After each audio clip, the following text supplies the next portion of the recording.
Admission of partners यामध्ये problem number 5 पाहत आहेत. The following is the balance sheet of Madhuri and Manisha sharing profit and losses in the ratio 3:2 as on 31 March 2019. आपल्याला 31 March 2019चं balance sheet दिलेलं आहे आणि त्याच तारखेचा आपल्याला ताळेबंद तयार करायचा आहे.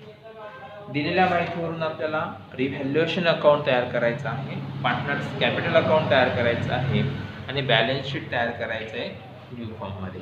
आपण रिव्हॅल्युएशन अकाउंट तयार केलेलं आहे, partners capital account, Madhuri capital account, Manisha capital account आणि मोहिनी कॅपिटल अकाउंट, तिघा पार्टनरचं पार्टनर्स कॅपिटल अकाउंट तयार केलेलं आहे आणि बॅलन्स शीट सुद्धा तयार केलेलं आहे. सर्वात आधी आपल्याला काय करायचं आहे की बॅलन्स शीटला दिलेल्या सर्व asset transfer to new balance शीटच्या असेट साईडला. म्हणून सुरुवातीला बिल्डिंग, ज्या असेटवर ॲडजस्टमेंट असेल त्याची रक्कम इनर कॉलमला, बिल्डिंग,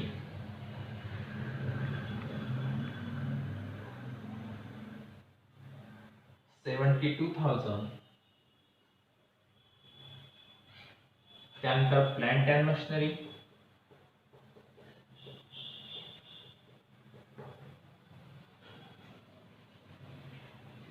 $60,000. स्टॉक,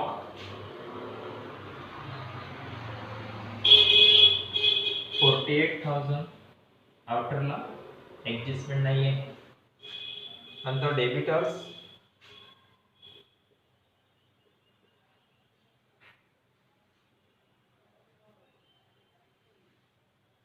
$42,000. इनरला ॲडजस्टमेंट दिलेली आहे. नंतर बँक अकाउंट दिलेलं आहे, आपण वर्किंग नोट्सला बँक अकाउंट तयार केलेलं आहे आणि बँक अकाउंटच्या डेबिट साईडला टू बॅलन्स ब्रॉट डाऊन. नंतर फर्निचर,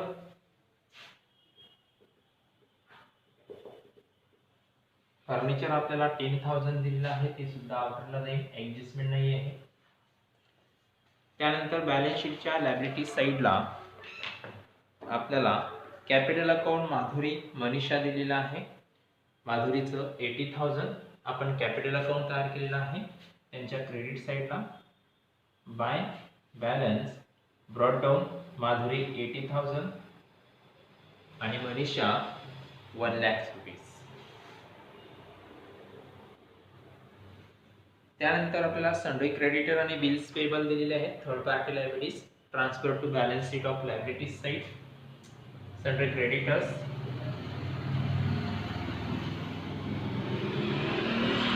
सन्ड्री क्रेडिटर्सवर आपल्याला ॲडजस्टमेंट दिलेली आहे. रक्कम inner कॉलमला,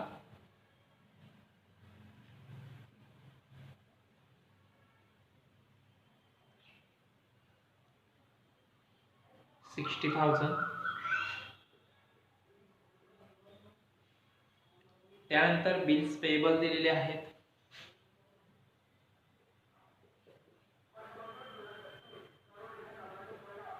$10,000.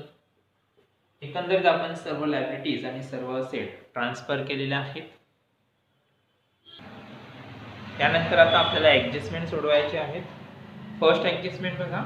On 1 April 2019 Mohini is admitted on the following term. नवीन संस्थेमध्ये नवीन पार्टनर मोहिनी आपल्या संस्थेला जॉईन झालेली आहे. तिचं नाव मोहिनी आहे. आपण तिचं पण अकाउंट तयार केलेलं आहे. ही paid she is to pay ₹1,00,000 as her capital. तिनं 1,00,000 रुपये कॅपिटल संस्थेला दिलेलं आहे. सो पार्टनर्स म्हणजे मोहिनी कॅपिटल अकाउंट डेबिट, संस्थेला कॅपिटल दिलं असल्या कारणानं so entry will be bank account debit to Mohini capital account. म्हणून मोहिनी कॅपिटल अकाउंटच्या क्रेडिट साईडला बाय बँक किंवा कॅश, मोहिनीच्या कॉलमला 1,00,000 rupees. Next, his share of goodwill by RTGS. her share of goodwill ₹40,000. 40,000 रुपये तिनं गुडविल दिलेला आहे. म्हणून first entry cash account debit to goodwill आणि second entry goodwill account debit to old partners capital. Old partners कॅपिटलच्या क्रेडिटला bye goodwill. दोघं पार्टनरला आपण सॅक्रिफाईस रेशोनुसार वाटायचं आहे. सॅक्रिफाईस रेशो आपल्याला माहिती आहे.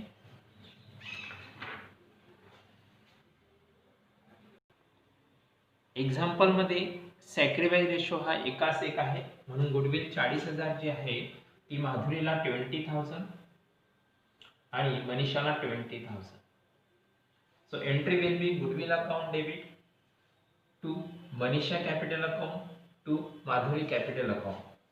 Next the new profit sharing ratio 5:3:2 आपल्याला नवीन रेशो दिलेला आहे. Third adjustment the asset are to be revalue as under. आपल्याला खालील काही असेटचं पुनर्मूल्यांकन झालेलं आहे. बिल्डिंग ₹1 लाख. आपली बिल्डिंग होती 72,000 आणि नवीन पार्टनरनंतर तिची किंमत 1 लाख झाली. This is appreciation. म्हणून बिल्डिंग मध्ये ॲड ॲप्रिसिएशन 1 लाख 72 मध्ये 28,000 प्लस करायचे. ॲड टू 28,000 आफ्टरला 1 lakh. It is the profit of the business. संस्थेचा प्रॉफिट झाला. So second effect revaluation account is credit side.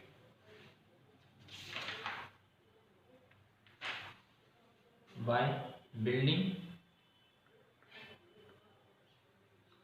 28,000. त्यानंतर plant and machinery 48,000. Plant and machinery आपल्याला 60,000 दिलेली आहे. तिची किंमत 48,000 झाली. It is a depreciation. So less depreciation 12,000. Depreciation आपण प्लांट अँड मशिनरी मधून मायनस केलेला आहे. संस्थेचा लॉस झाला म्हणून रिव्हॅल्युएशन अकाउंटच्या डेबिट साइडला to plant and machinery 12,000. Next RDD is to be increased up to 4,000. आपले जे सन्ड्री डेबिटर्स आहे 42,000 त्यावर RDD means reserve for doubtful debts आपला संशय आहे 2,000 इन्क्रीज झालेली आहे 4,000 म्हणून लेस RDD 4,000 ऑर्डरला 38,000. ओल्ड बॅलन्स शीटला आपल्याला 2,000 ऑलरेडी दिलेली आहे. म्हणजे प्रॉफिट अँड लॉस अकाउंटच्या डेबिट साइडला to RDD 2,000.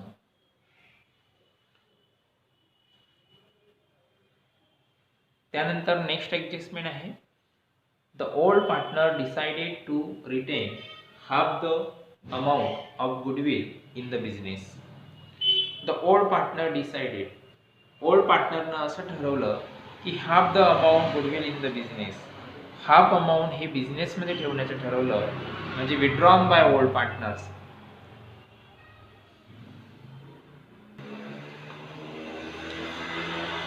The old partner decided to retain half the amount of goodwill in the business. Old पार्टनरनी हाफ अमाउंट गुडविलमध्ये ठेवण्याचं ठरवलेलं आहे. So entry means goodwill withdrawn by old partners. That time old partners capital account debit to cash. म्हणून old partners capital accountच्या debit साइडला to cash किंवा to bank. Half amount म्हणजे total goodwill 40,000 आहे त्यापैकी 20,000 काढून घेतली. सॅक्रिफाईस रेशो इक्वल आहे म्हणजे माधुरी 10,000 आणि मनीषा 10,000. सेकंड इफेक्ट कॅश अकाउंटच्या क्रेडिट साइडला by Madhuri capital accounts and Manisha capital accounts. Next sundry creditors should be revalued at 66,000. सन्ड्री क्रेडिटर जे आहे त्याची किंमत 66 झाली. याचा अर्थ त्यामध्ये ॲडिशन करायचं आहे. ॲड ॲप्रिशिएशन 6,000 आणि आफ्टरला 66,000. It is the loss of the business. So revaluation account is debit side, creditors 6000. एकंदरीत आपण सर्व ऍडजस्टमेंट सोडवलेल्या आहेत. पहिले ऍडजस्टमेंट आपण C is to pay rupees 1 lakh as a capital and 40,000 as her share of goodwill. याच्यात 3 entries होतात. First entry cash account debit to Mohini capital account. Second entry cash account debit to goodwill account. Third entry goodwill account debit to old partners capital account. Next the asset are to be revalue as under building 1 lakhs, plant and machinery 48,000. आपल्या काही asset रिव्हॅल्यूड झालेले आहेत. रिव्हॅल्यूड म्हणजे पुनर्मूल्यांकन. बिल्डिंगची किंमत 72,000 होती. नवीन पाठानंतर तिची किंमत 1 lakh झाली. याचा अर्थ 28,000 ने आपली बिल्डिंग इन्क्रीज झालेली आहे. It is the profit of the business. So revaluation account is credit side. Second plant and machinery 60,000 मिळती. न्यू पार्टनरनंतर तिची किंमत 48,000 झाली म्हणजे डेप्रिशिएशन झालेलं आहे. सो प्लांट अँड मशिनरी मधून less 12,000. It is the loss of the business. So revaluation account is debit side. Plant and machinery 12,000. Next RDD is to be increase up to 4,000. आपले जे debtors आहे त्या डेबिटर्सवर RDD आपल्याला 4,000 increase केलेले आहे. म्हणून आपण त्या पर्टिक्युलर डेबिटर्स मधून लेस 4,000 मायनस केलेले आहेत. It is the loss of the business. परंतु ओल्ड बॅलन्स शीटला 2,000 दर्शवले असल्या कारणाने आपण रिव्हॅल्युएशन अकाउंटच्या डेबिटला टू RDD 2,000 येतील. नंतर बघा आपल्याला the old partner decided to retain half the amount of goodwill in the business. आपल्या संस्थेची जी गुडविल दिलेली आहे 40,000 नवीन पार्टनरना आणलेली, ती गुडविल ओल्ड पार्टनरनं हाफ अमाऊंट संस्थेमध्ये ठेवली. याचा अर्थ हाफ अमाऊंट काढून घेतलेली आहे. म्हणून old partners capital account debit to bank असे एंट्री पास झाली. म्हणून ओल्ड पार्टनरच्या डेबिट साइडला 2 बँक्स, माधुरीच्या कॉलमला 10,000, मनीषेच्या कॉलमला 10,000 आणि बँक अकाउंटच्या क्रेडिट साइडला to Madhuri capital account 10,000, to Manisha capital account 10,000. Last entry होती sundry creditor should be revalued of rupees 66,000. आपले जे सेंट्री क्रेडिटर दिलेले होते 60,000 त्यांची पुनर्मूल्यांकन होताना 66,000 झाली. म्हणजे 6,000 त्यामध्ये ॲडिशन झालं. म्हणून तो संस्थेचा लॉस असतो. म्हणून सेकंड इफेक्ट रिव्हॅल्युएशन अकाउंटच्या डेबिट साइडला टू क्रेडिटर म्हणून 6,000 घेतलेले आहे. आता आपल्याला बॅलन्स शीटच्या म्हणजे असेट साइड कॅश अकाउंट आपण ओपन केलेला आहे वर्किंग नोट्सले. कॅश अकाउंटचा जो बॅलन्स आलेला आहे तो बॅलन्स आहे 1,40,000. तो आपल्याला बॅलन्स शीटच्या असेट साइडला घ्यावा लागेल. बँक अकाउंट म्हणून किंवा कॅश अकाउंट 1,40,000 बॅलन्स. ओके. त्यानंतर आपल्याला सर्वात आधी रिव्हॅल्युएशन अकाउंट क्लोज करावं लागेल. रिव्हॅल्युएशन अकाउंटची क्रेडिट डेबिट साइड बघा 12,000, 2,000, 6,000. याची जर बेरीज केली तर आपल्याला 20,000 येतात आणि क्रेडिट साइडला 28,000 दिलेले आहेत. याचा अर्थ आपली क्रेडिट साइड जास्त आहे. म्हणून 28,000 क्रेडिट साइड घ्यायची. डेबिट साइडला सुद्धा 28,000 येतील. 28,000 मधून आपण डेबिट साइड मायनस करायची. जेव्हा आपण डेबिट साइड मायनस केल्यानंतर आपल्याला 8,000 बॅलन्स होतो आणि हा बॅलन्स आपल्याला त्यांच्या पार्टनरला ट्रान्सफर करायचा असतो. हा संस्थेचा प्रॉफिट असतो. म्हणून to profit on revaluation transfer to partners capital account. पहिला पार्टनर आहे पहिली आहे माधुरी, दुसरी मनीषा आणि त्यांना तो आपल्याला त्यांच्या प्रॉफिट शेअरिंग रेशोनुसार द्यायचा आहे. त्यांचा प्रॉफिट शेअरिंग रेशो आपल्याला 3:2 दिलेला आहे. म्हणजे आपल्याला काय करावं लागेल की दिलेले जे 8,000 रुपये आपला प्रॉफिट आलेला आहे या 8,000ला म्हणजे 8,000 डिवाइडेड बाय 5 8×5 40 किंवा 5×1 5 उरले 3 घेतलं 0 5 30 1600 रुपये 16,000 म्हणजे 1600 रुपये येतात. 1600 गुणिला जर आपण 3 केलं तर 16 4800 म्हणजे एकाला 4,800 प्रॉफिट द्यावा लागेल आणि दुसऱ्याला 1600 गुणिला 2 16 32 3,200 एकाला येतील. हा प्रॉफिट आपल्याला त्यांच्या प्रॉफिट शेअरिंग रेशो आपण त्यांच्या प्रॉफिट शेअरिंग रेशोनुसार त्यांना वाटलेला आहे आणि त्यांच्या क्रेडिट साईडला आपल्याला तो आता ट्रान्सफर करावा लागेल. म्हणून बाय रिव्हॅल्युएशन प्रॉफिट माधुरीला 4,800 आणि नंतर मनीषाला 3,200 आपण प्रॉफिट दिलेला आहे. हे सर्व झाल्यानंतर आपल्याला पार्टनर्स कॅपिटल अकाउंट क्लोज करायचं आहे. पार्टनर्स कॅपिटल अकाउंट क्लोज करत असताना सर्वात आधी क्रेडिट साइडला बघा, पार्टनरच्या मोहिनीच्या 1 लाख रुपये बॅलन्स आलेला आहे.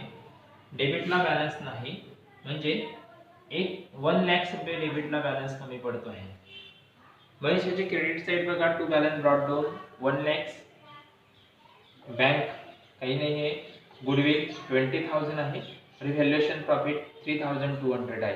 त्या सर्वांची जर बेरीज केली तर 1,23,200 येते. म्हणजे क्रेडिट साइड 1,23,200, डेबिटला पण लिहून घ्यायचं 1,23,200.